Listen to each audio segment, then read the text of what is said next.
ये है talks news network और आप देख रहे हैं पॉलिटॉक्स, राजनीति का कच्चा चिट्ठा।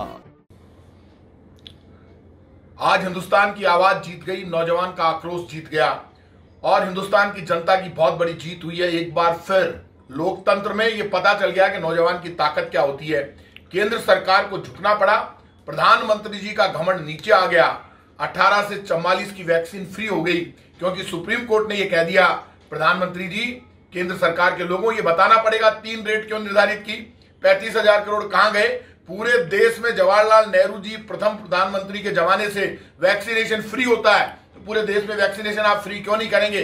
जैसे ही सुप्रीम कोर्ट भी जनता की आवाज में आवाज मिलाकर बोलने लगा, जानती थी केंद्र सरकार, जानते थे प्रधानमंत्री, सुप्रीम कोर्ट 100% फैसला देगा, फ्री वैक्सीन दो, 35,000 करोड़ का हिसाब मांग ही लिया है। आखिर आपने घुटने टिका दिए।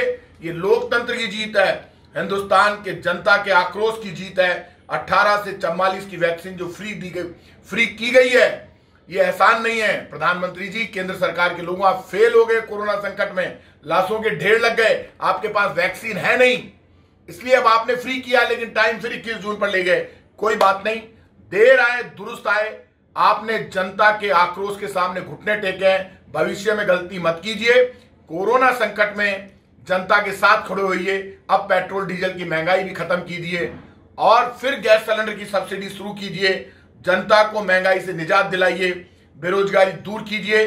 जो वादे किए थे 15 लाख और अच्छे दिन के, वो पूरे कीजिए। देश जानना चाहता है और देश अब आपसे जवाब चाहता है कि पहले पैसे क्यों मांगे, 18+ के अब फ्री क्यों की। आखिर आपने अपनी गलती मानी है, ये देश आपको कभी माफ नहीं करेगा। लेकिन देश आपसे सवाल पूछ रहा है, 3 दरें निर्धारित क्यों हुई, देश को वैक्सीनेशन पूरा क्यों नहीं मिला, और आखिर आपने यदि घुटने टिकाए तो अब इन सब का जवाब क्या है, जवाब देश जानना चाहता है। ये है टॉक्स न्यूज नेटवर्क और आप देख रहे हैं पॉलिटॉक्स, राजनीति का कच्चा चिट्ठा।